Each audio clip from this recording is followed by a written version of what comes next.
Coucou tout le monde. Alors aujourd'hui on est le vendredi 9 janvier. Je regardais le numéro, je sais qu'on est vendredi mais je ne savais pas le combien.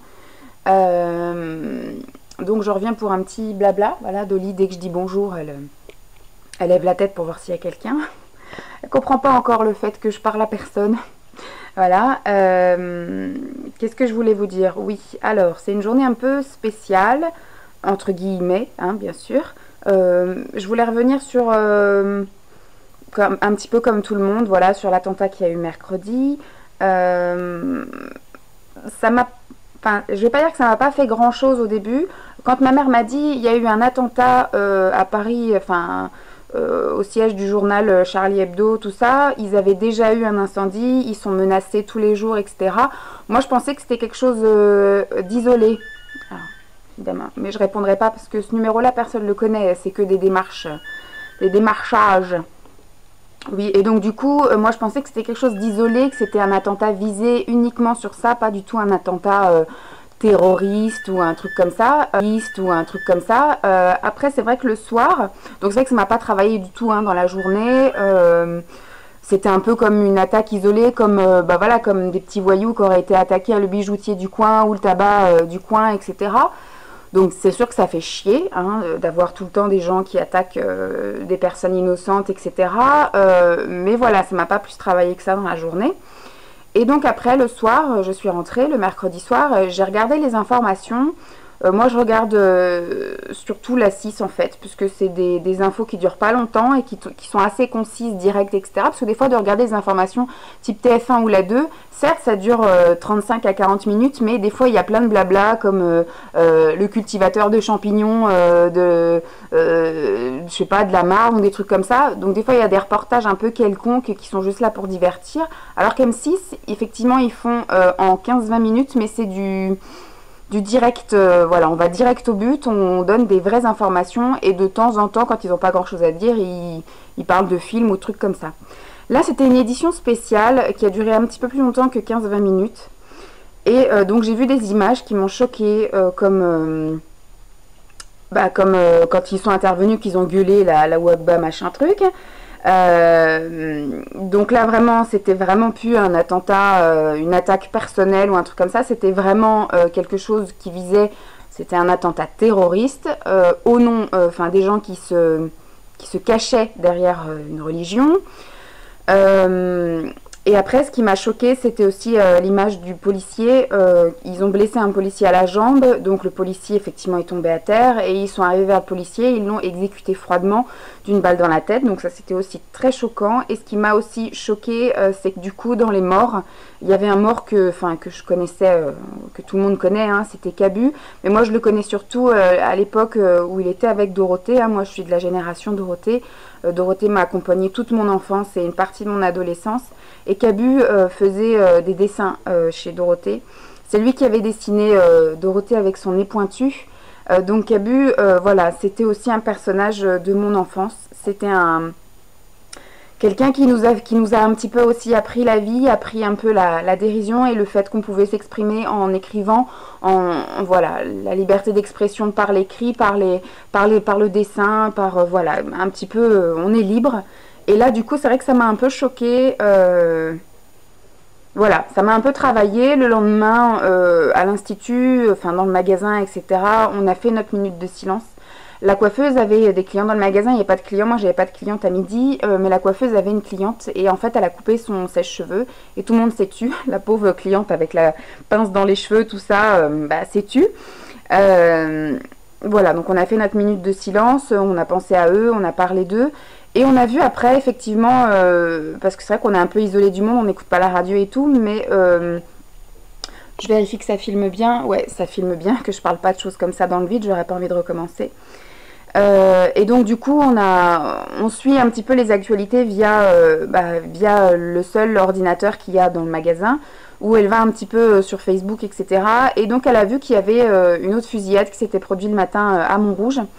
Mais on n'avait pas fait le lien, elle disait que si, mais après aux informations elle disait que non, et là aujourd'hui ça s'est confirmé que si, c'était bien en rapport avec ces fameux terroristes.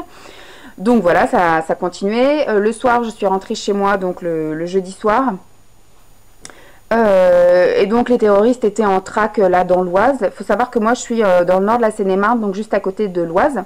Et donc c'était à Villers-Cotterêts, c'était à quoi 20 ou 25 minutes de chez moi, où ils étaient traqués, etc. Et là aujourd'hui, vendredi matin, j'avais pas envie de me lever. J'ai pas de cliente aujourd'hui, j'ai seulement ma belle-sœur qui vient faire qui souhaite un remplissage de ses ongles à 16 h. Pour l'instant, je sais pas si on maintient le rendez-vous ou pas. Donc j'avais pas envie de venir, je m'étais dit dans ma tête, je mets quand même mon réveil, mais je reste au lit à écouter les informations, à écouter la radio, et puis voilà, je me lèverai tranquillou, je prendrai mon petit déj tranquille, je regarderai des vidéos. Puis sur les coups de 14 h, je partirai à l'institut pour installer un petit peu de quoi faire ses ongles, et à 16 h, elle arrive tranquillou, puis après avoir fait ses ongles, je m'en vais. Donc j'ai manqué à personne hein, pour l'instant puisqu'il est midi moins 10, mon téléphone n'a pas sonné. Et pour cause, quand je me suis levée ce matin, je suis sortie de mon lit, il était 9 h, donc j'ai été après sortir de lit. Alors ils ont pas parlé au téléphone, ils n'ont pas parlé à la radio de quoi que ce soit parce que ça s'était pas encore produit. Et donc j'ai été promener la chienne, et quand je suis remontée à 9 h 30, ma mère m'envoie un message en me disant fusillade à Dammartin. Dammartin-en-Gohelle, c'est à 2 minutes de chez moi. C'est à 2 villages en fait. Moi j'habite un petit village, après il y a un autre petit village, et après c'est Dammartin-en-Gohelle. Donc c'est à 5 minutes de chez moi, quoi. La nationale 2, elle est au bout de ma rue. C'est vraiment... ça m'a fait bizarre, et ils sont là en fait. Là il est donc midi moins 10, et à 9 h il y a eu fusillade à Dammartin. Ils sont dans la zone industrielle juste à côté là. Ils sont rentrés dans une entreprise, ils ont pris visiblement une personne en otage. On ne sait pas si c'est une fille ou si c'est un garçon. Il y a des flics de partout, il y a des journalistes de partout. Donc depuis 9 h 30 ce matin, alors là c'est iTélé, mais de temps en temps je zappe avec BFM Télé, mais c'est à peu près les mêmes images, et puis ils ont les mêmes témoins au téléphone. Donc voilà, ça me fait tout bizarre parce qu'ils sont là, ils sont à 5 minutes de chez moi. Là, du coup, le gros titre, c'est ils veulent mourir en martyrs, c'est sûr qu'ils vont être exécutés. Moi, j'aimerais pas. Juste pour les faire chier, il faudrait juste effectivement les blesser pour pouvoir les neutraliser et puis les enfermer à vie, voilà. Mais voilà, il faut pas qu'ils meurent, ce serait trop facile pour eux, il faut pas qu'ils meurent. Mais par contre, voilà, il faut pas qu'il y ait d'autres morts non plus, quoi, parce qu'il faut pas qu'ils exécutent, parce que je sais pour arriver à leur fin, ils vont faire ce qu'il faut, ils vont tirer à tout va, ils vont peut-être tuer des gens, tout ça pour qu'on leur tire dessus et qu'ils meurent en martyrs. Voilà, donc c'était juste pour vous dire ça, que moi aussi je suis Charlie, même si je voulais pas montrer mon soutien ou mon avis ou les trucs comme ça, mais des choses comme ça me dégoûte. C'est même pas que ça me révolte, c'est que ça me dégoûte, c'est... Voilà, moi je suis athée, j'ai été élevée dans la non-religion, dans la non-besoin de croire en quelque chose pour être soi, voilà, j'ai pas besoin de ça pour être moi, pour vivre, pour avancer dans la vie, et des gens comme eux, ça nous dégoûte encore plus, parce que il faut pas, voilà, c'est eux qui du coup vont faire qu'on va généraliser, qu'on va banaliser le truc, que du coup on va détester une religion, alors que c'est juste ces crétins-là qui prennent pour se cacher derrière la religion, pour tuer les gens, pour assouvir leur soif de tuer, parce que, j'ai pas connaissance, moi, j'ai pas une éducation religieuse, je me suis pas amusée à lire la Bible, le Coran ou quoi au caisse, parce que j'ai pas besoin de ça pour avancer dans la vie, mais je pense pas qu'elle prône le fait qu'il faille éliminer tous les autres qui croient pas en la même chose que nous. Moi, j'ai rien contre personne, c'est ce que je dis, moi, je vous laisse. Tout le monde a le droit de faire ce qu'il veut à partir du moment qu'il me fait pas chier, qui m'empêche pas de vivre et qui m'impose pas ses choix de vie et ses croyances. Voilà, tout le monde peut croire ce qu'il veut, tout le monde a le droit de faire ce qu'il veut à partir du moment qu'il n'empêche pas les autres de vivre et qui ne nuit à personne. Et des gens comme ça, qui sous prétexte qu'on n'est pas du même avis qu'eux et que nous on exprime un petit peu, alors eux voilà, ils peuvent gueuler dans la rue ce qu'ils veulent, ils peuvent exprimer ce qu'ils veulent, mais qu'ils aillent pas tuer des gens. Donc voilà, enfin Charlie Hebdo a fait du mal à personne, les gens qui dessinaient ont fait du mal à personne. Moi si je vous dis qu'il n'y a pas besoin d'une religion pour vivre bien dans sa vie, ma religion à moi c'est le bonheur, voilà, ma religion à moi c'est le chocolat, voilà, c'est ça. Ma truc à moi, c'est le chocolat. Je crois, voilà, mon maître à moi, c'est cacao. Voilà. Donc, voilà. Et pour tous ceux qui sont au régime, ils vont pas venir me tuer parce que, voilà, j'ai imploré maître cacao de m'aider à avancer dans la vie. C'est d'une débilité, mais alors, et ces cons-là, ils vont nous faire... Et là, effectivement, ça va être la guerre parce que du coup, j'ai entendu qu'il y avait là dans les provinces des gens qui commençaient un petit peu à faire des manifestations et à casser des kebabs ou des trucs comme ça parce qu'on généralise, parce qu'on se dit que le mec qui tient un kebab c'est forcément un musulman et qu'un musulman il est pas gentil. Moi, je suis raciste des cons, voilà. Je suis pas raciste de religion, je suis pas raciste de race ou de machin comme ça. Moi, j'aime tout le monde à partir du moment qui me fait pas chier et puis qui m'impose pas ces conneries.